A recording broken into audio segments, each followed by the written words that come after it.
All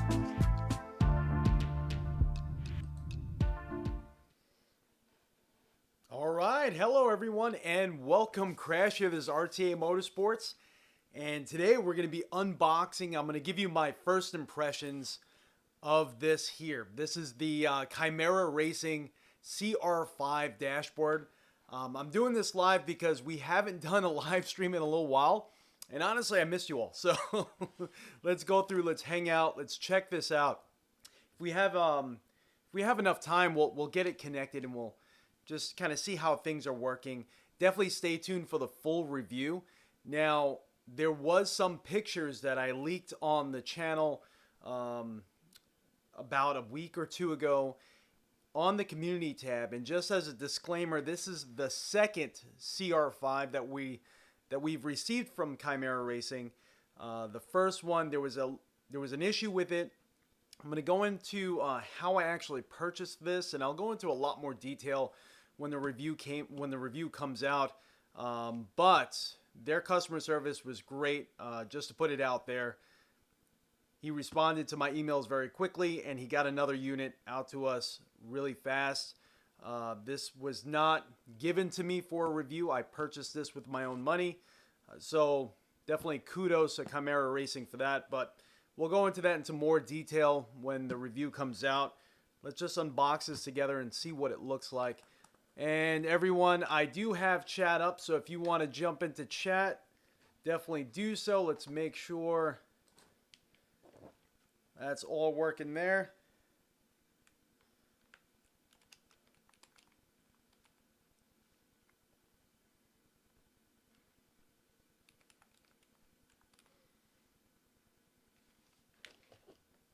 Oh man, I'm getting like serious lag just trying to type. I'm having issues with my wireless keyboard. I think it's finally going out. But hopefully you all can hear me just fine and there's no issues there. If anything comes up, definitely let me know. And if you have any questions regarding this dashboard, definitely let me know. All right, so let's jump in. Let's start unboxing. I know I'm not using my normal knife.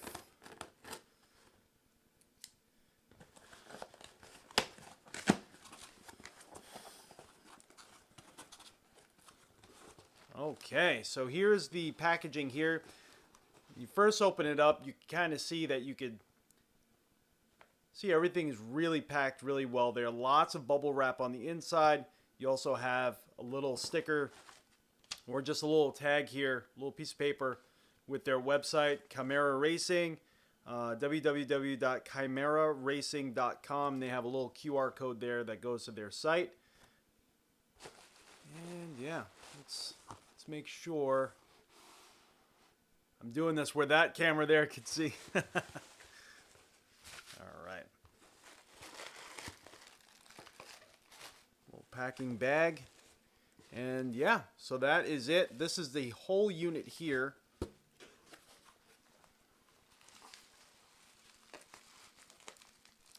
Now, I'm not sure if he included...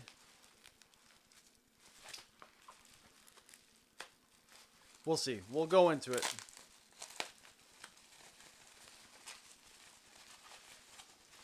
Everything's packed really well. So some of these, you know, more budget-friendly options, I always get a little bit worried on how things are going to come packaged and everything like that. But so far, both times I received an item from him, it came packaged perfectly fine. So definitely kudos there.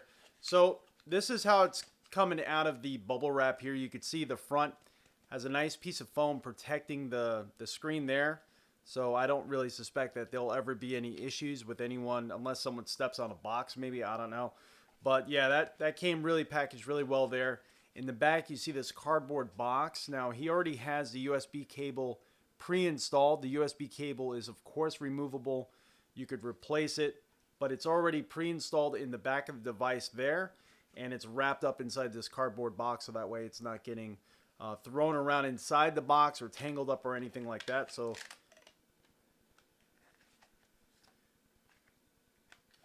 There we go. That's the front of it there. Let's take this plastic off together.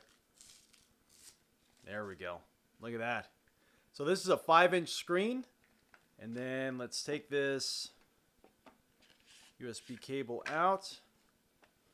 There we go. That's the cable in the back. It's actually a pretty long cable. Let's see. How long did he say that cable was? 5 foot. And it's a 5-foot braided cable. And just more information on the screen is actually a 5-inch VOCOR screen, which, interestingly enough, not all companies use this screen, but this screen here seems to be one of the more commonly used screens for dashboards ranging in price all over the place. So this screen here, let me go back to the price here. I paid, how much did I pay? This screen is $225. And it comes with whatever mounting method you need for your wheelbase. You select what type of wheelbase you have, and they include a 3D printed mount for your specific wheelbase. I was looking at screens that are $500 plus. Some of them go way up. And a lot of them, not all of them, but a lot of them also use the same 5-inch VOCOR screen. So it's a very commonly used screen because of many reasons. One of them being the color vibrancy is really good. The contrast ratio is good. I think it's 800 by 400 resolution. Let me go back to my notes here. 854 by 480 is the resolution. Doesn't sound like a lot, but on a screen of this size, the pixel density is really nice, and when you're sitting back from your wheel, you're not noticing any pixelation or anything on the image itself. And it's also a touchscreen, so when we use our Sim Dashboard software, if you guys never used that software before, any software like it, a lot of these dashboards you could add onto here. They have sub-levels of different dashboards where you could actually swipe and look at different types of dashboards for the specific one you chose. So it's nice that you don't have to go through the software and select it, and we'll go into that more in the actual review. But being that it's touchscreen, you just touch the actual dashboard itself and it works. So also, this is removable, so if you do change your wheelbase in the future, this mounting solution can be changed out. This one here is just a single screw, and that is the mounting solution itself. This is going to go right to my Sim Experience AccuForce, and then single screw goes through the back. I'm going to tighten this down, and then I have height adjustment. And I could also, I've seen some people mount it with it upside down, and in Sim Dash, or you could use, there's a bunch of other pieces of software out there. I have been using Sim Dash with my prior dashboards that I made as a DIY with old phones. But with Sim Dash, you could also tell it in the software that the dash is either mounted right side up or upside down, and it'll flip the image accordingly. So let's see what other things we have here. We have 16 RGB LED rev lights. We have 2 RGB flag lights on the side. And they do include a file that you could add into Sim Dash, so that way these are already mapped the way that they intended, but you could custom map these however you want to inside of Sim Dash. Does take a good amount of learning on how to do that in Sim Dash, because Sim Dash is its own software, so you got to learn how to map the RGB LEDs to Sim Dash if that's what you want to do, but you have the ability to do so however you please. But they include a template that you just drag into Sim Dash, and it maps these as the flag lights, and these here as the RGB rev lights, which are actually pretty bright. You could dim them down. But yeah, that is it. Does anyone have any questions or anything like that? If not, I'm going to switch this over, and we're going to start the install in just a moment. See what else I have here on my notes. So a lot of people, they use Z1 Dashboard or SimHub. That is also compatible There's tons of other software out there too. I know a lot of people use Z1 Dashboard. I think that was actually the first piece of software I used when I made my DIY dashboard with an old phone. All completely compatible with it. You just basically point it at it and it works. It's all, and this is the other thing, a lot of these dashboards now, they're all just using one USB. There's no external power supply, which is really cool. So just one USB plug into your PC controls both the screen, powers the screen, and the RGB LEDs all at the same time. It's a very, very neat design. It is all 3D printed, and you could tell it's 3D printed by looking at the sides of the case. Now, I'm a 3D printing fanboy. I appreciate the DIY nature of 3D printing. I would say this 3D print is better than what I could do. Not completely out of the realm of if I spent a few weeks of tuning a 3D printer and trying to get it to work, because my 3D printers are not necessarily top of the line or anything like that. I'm sure if you had something that did auto leveling and auto height adjustment and all that sort of stuff, auto calibration, you could probably print this out fairly easily. But there is circuitry on the inside. You do have the RGB LEDs that are all soldered to a board. All of that for $225. It's pretty impressive. Also, this company here, Chimaera Racing, is based here in the United States. It's just a gentleman and his wife. That's it. They do all the 3D printing, soldering, and building and testing. His wife does all the packaging and shipping. Where are they based out of? I completely forgot what state they're based out of, but they're all within here in the United States, so that's pretty cool. So it's kind of like supporting a local company too, which is nice. But I do gotta say I was pretty impressed because when you do go to their website, it redirects you to an Etsy page. If you ever purchase anything on there, there's a lot of DIY sort of small companies selling things on there. I was a little bit sketched out as far as like, oh man, my first dashboard wasn't working right. How do I contact customer support? I went to their actual website, found their customer support information on there, emailed him. He instantly emailed me back, and we arranged for this new one to get sent over, and he sent it over. Actually, I think it was last week I received it. He sent it over within a few days. It was absolutely awesome customer support, so I was really, really surprised and really happy that was handled as well as it was. So anyway, let's get going and installing this and testing it out. I'm going to put this on a quick intermission so I could change the cameras around so that way you could all see everything once it's installed and actually working. So don't go anywhere. I'm just going to have a quick intermission screen on so I could switch the cameras around real quick. All right. So I'm going to try to do this in such a way, for some reason, this is almost seeming like it is not quite. Oh, there we go. There we go. Just had to extend it a little bit further. Live troubleshooting with Crash. There we go. Okay, so we have the Sim Experience wheelbase right here. Just going to take these two top screws off.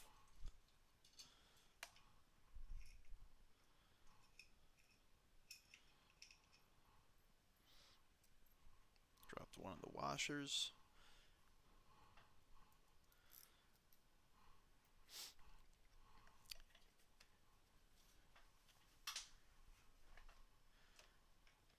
And that's it. We're just going to line this up here, get these two screws back in. I did have a Derek Spear design, was it Derek Spear design? Button box that was mounted here. I'm actually going to have to get a longer set of screws to kind of go through, maybe some spacers as well.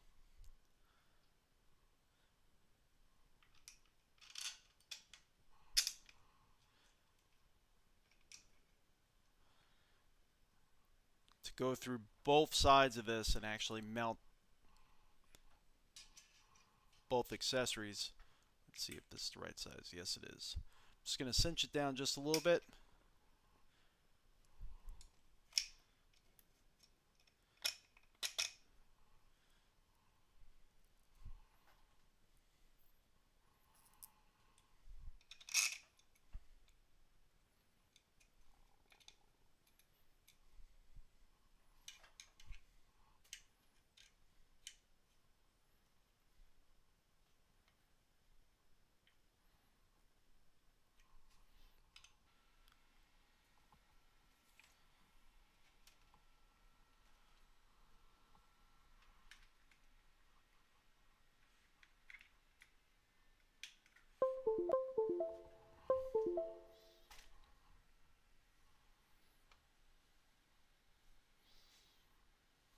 Oh, there we go. So it was actually the USB. The specific USB I was using was not wanting to work. All right, perfect. So you can see instantly the dash turned on there.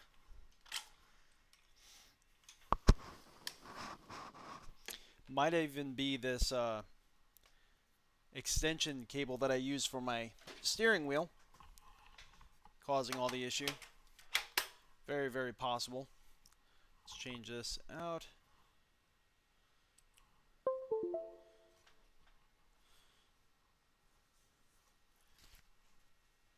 Well, I kind of feel a little silly about that, to be honest with you.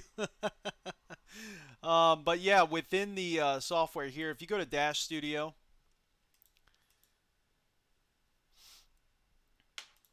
under Vocore, that would be this screen here. You could see the USB-D 480. That's something else, different type of screen altogether. You see this red text here? That's basically saying that it has not seen the dashboard. Do you want to go through the driver installation? You could click there and then go through the driver installation if you want to, which, you know, it kind of like gives you some links that are very helpful depending on the screen you have. But you can see here we have this green text up here, and that just says connected. So we are currently connected. We could go to Arduino, and then from within here, let's go to RGB LEDs right here. Now, I'm not exactly, oh yeah, it does say CR5. Let's go to Open Test Data. There we go. So now it's basically just doing like a yellow flag, and you can see how these are mapped here. These two are mapped to these two LEDs on the left side, these two are to the right side, and then I could slide this slider. There's a slider that came up here for this test window here in the middle. I could slide this slider and basically mimic RPMs. You see all the lights coming on there. Low fuel alert. Red line reached. See how it's blinking there. Low fuel alert would be, I don't know if there's actually anything for that. Interesting. But also, the nice thing about SimHub is on their Dash Studio, you go to dashboards, you could select whatever type of dash you want. There's hundreds online that you could import. You can even create your own, which is really nice. But this is one of my favorites here. Where is it? So you do have like an Audi concept.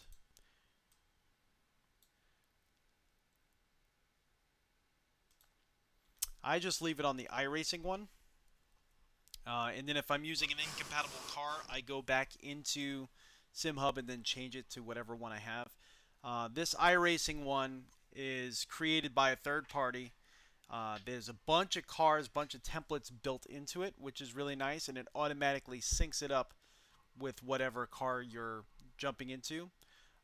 But this other one here, Mobile Dash with Relative Times, is actually really neat. It's waiting for iRacing to start, but it shows the map, shows where everyone is on the map in real time, and that one is really, really nice. So that's normally my go-to if the iRacing one doesn't work. And they come out of the box with the Ferrari 599XX. And you can see here, remember I was saying it's touchscreen. If you touch the screen here, you get different backgrounds depending on what is incorporated in that dash. Let's try this one here. You can either take the gaps and the timings out. So it's pretty neat. And you could change the behavior of how it is when your sim is off. You could actually have it go to sleep mode until your sim turns on. But let's jump into iRacing on that bottom edge. And one last thing I want to do, I want to be able to. So from that view above, you could see that you could see two dashes here. And you're kind of seeing where this is picking up. It's almost instant in car. It's almost instant in car where it goes from green to red. It's a very short RPM band. I could set this however I want, but right now I have it set by default to pick up all RPMs in the RPM band. And you can see there's still some showing because we're in idle. Pit lane speed limit is 72 kilometers per hour. So for me, it's a little bit more usable because there's more of a dynamic range within the RGB LEDs mapping this car here. But you could set it however you want. If you want it to react like the real thing, you can. And again, those side LEDs are only going to come on depending on the flags.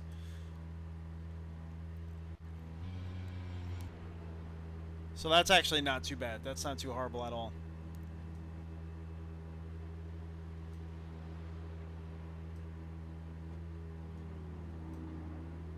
You've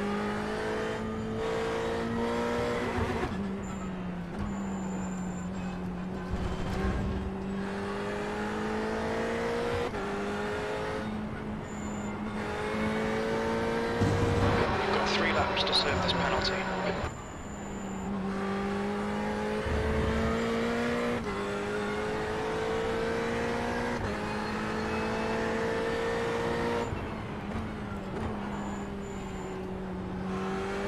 Okay, Ray, there's a faster car approaching. Let him go by. Car on your right side. You are clear on your right side. The beautiful thing about having the dash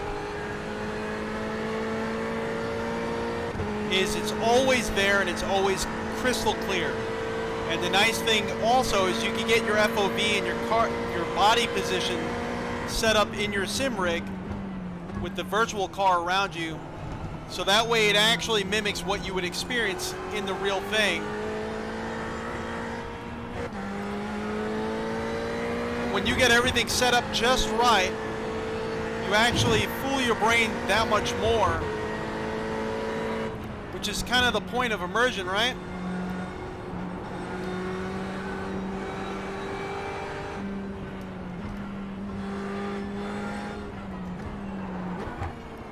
Way too hot through there.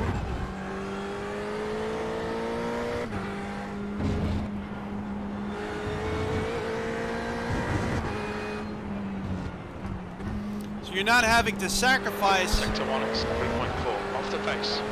your position in the car just for the sake of being able to see the in-car dashboard.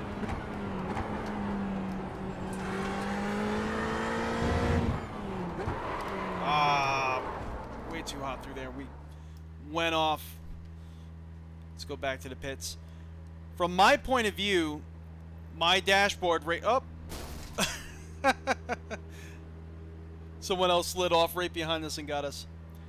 From my point of view, this dashboard is completely overlaying the virtual in-car dashboard right behind it. There is complete overlap and just perfect overlap, whereas I am not relying on it. But with the way I have it set, this dashboard here is also hanging below the height of the screen, below the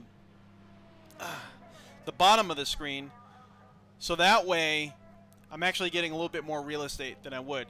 Normally, I would have to virtually like sit myself deeper in the car so that way I could see the in-car dashboard.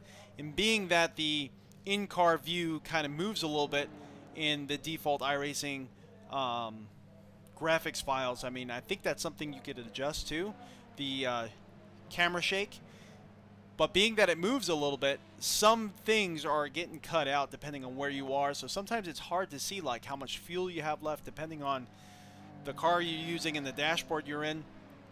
Sometimes it's hard to see certain metrics like that, which are very important. This is just always going to be there. You could rely on it. You could see everything you need to see, or you could custom create the dashboards however you need, and just never going off screen. I could always see how many laps I have left, the average, throttle position. Fuel is just always going to be right there. And if, yeah, it doesn't look like this car has any other dashboards. If you move it here, let's make sure, yeah, it's not. These do have the pads on them, so that way I could do touchscreen. And it's just that this car doesn't have any other virtual dashboard, so I'm going to just leave that alone there.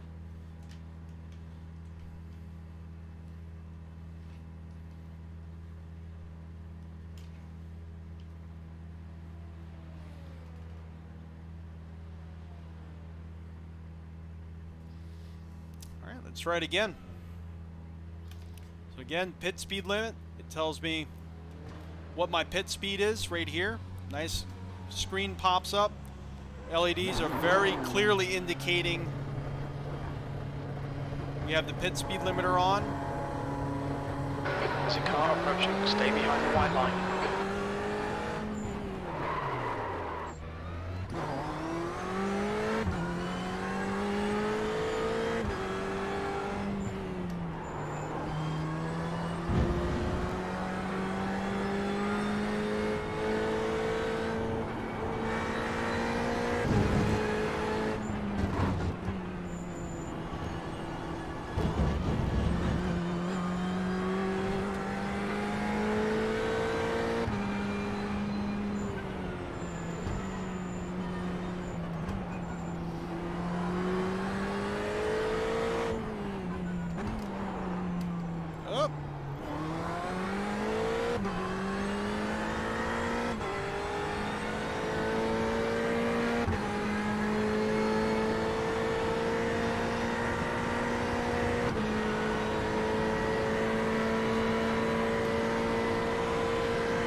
Just done a 1:16.18.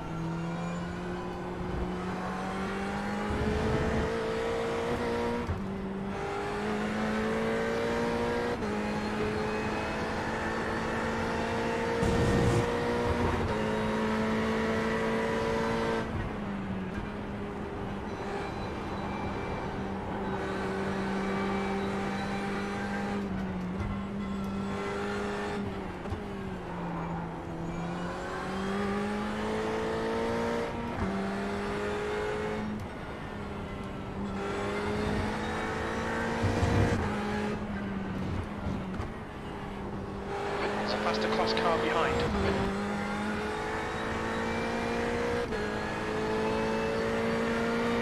Hold your line, right side, clear on the right.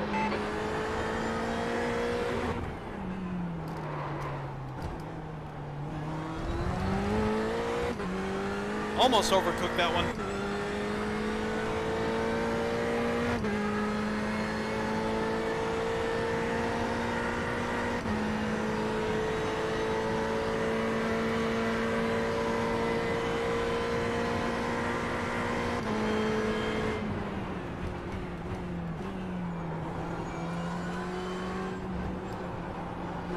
Right side, clear on the right.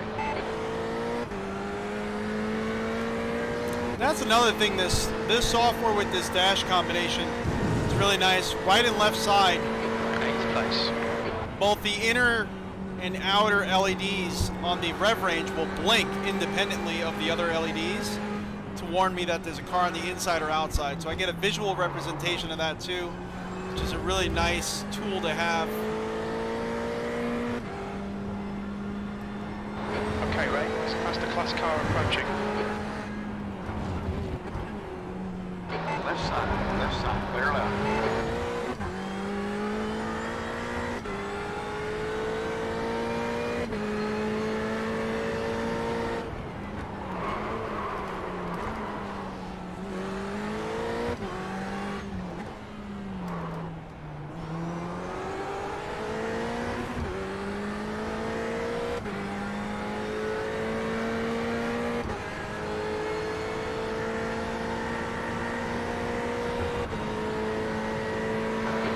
Is 4.2 seconds off the pace.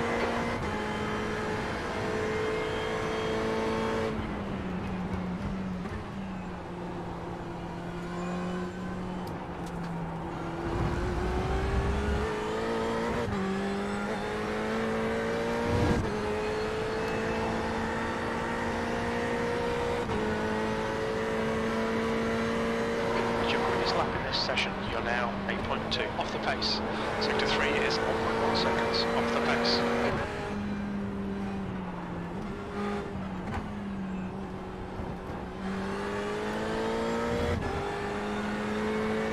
Here we go. I think we're warming up a little bit.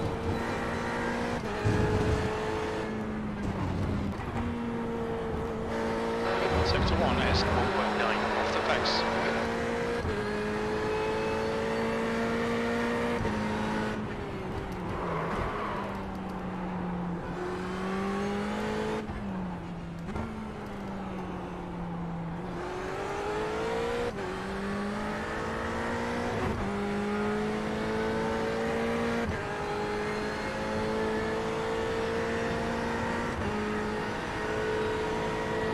Sector 2 is 1.4 off the pace.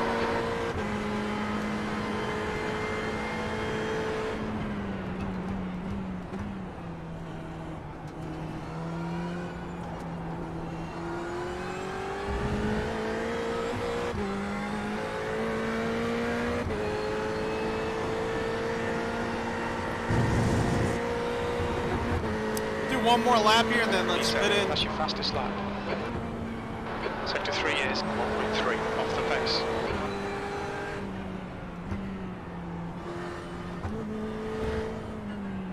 Actually,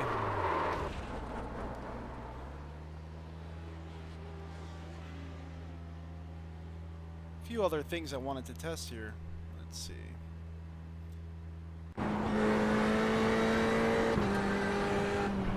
So, as far as the LEDs are concerned, I know the LEDs look super bright.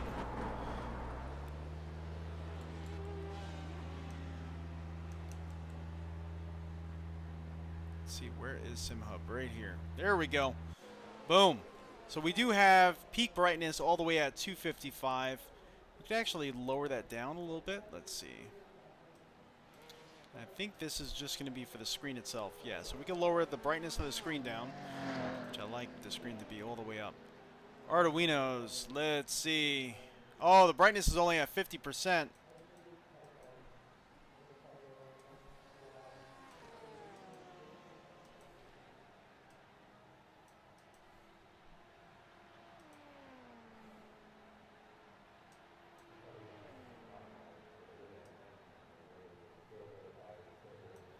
Let's do 15. Let's see what 15 is like. Let's go to...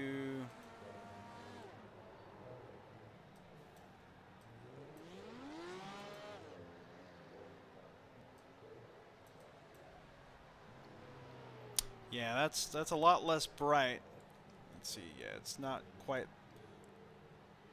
burning out the view there. Could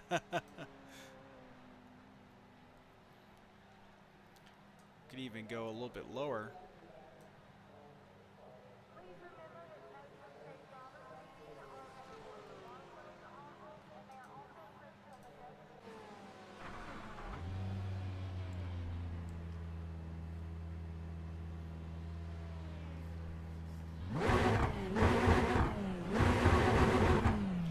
That is only at, let's see.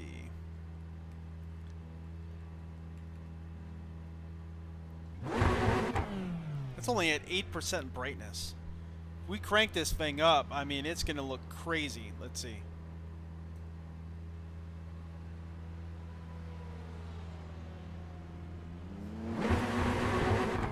It's actually distracting to me. It's so bright.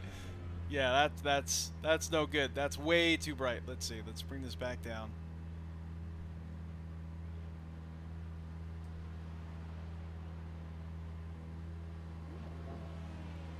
Much more comfortable. That's 4% there. So to me, it actually looks a lot more dim than it does on the camera. The camera may have its ISO settings a little bit off. It's probably why things look a little bit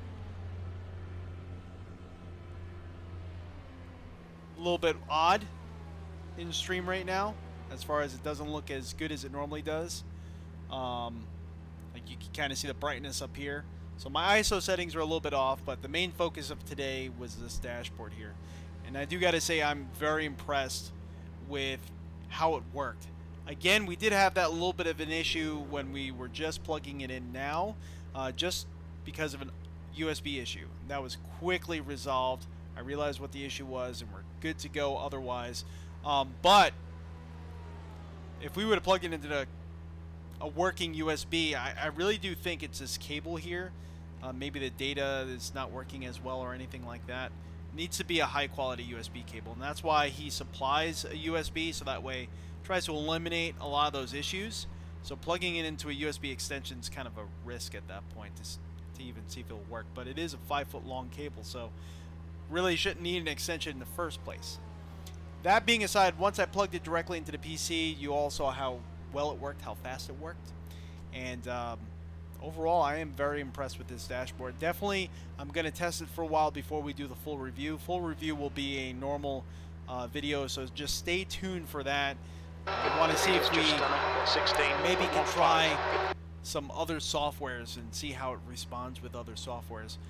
But the nice thing I really do like about this dash setup is just the immediacy of it and how fast it responds. It doesn't really show any points of any lag or anything like that, or any points where it's not really lining up with the sim. So far, it seems to work really well. I get all my information, all the data that I want extremely clear, crisp, and just where I need it, right in my field of view. It's a point that I could reference to that doesn't move, and being that it's in the real world where I need it, where I can see it, I could actually get the car position exactly what feels realistic to me and where I'm sitting in the real world. So overall, it's just creating much more immersion on multiple levels. Not only do I have just a dashboard in front of me, but that enabled me to actually get my virtual position in a much more of a simulated spot or place as to where I'm really sitting.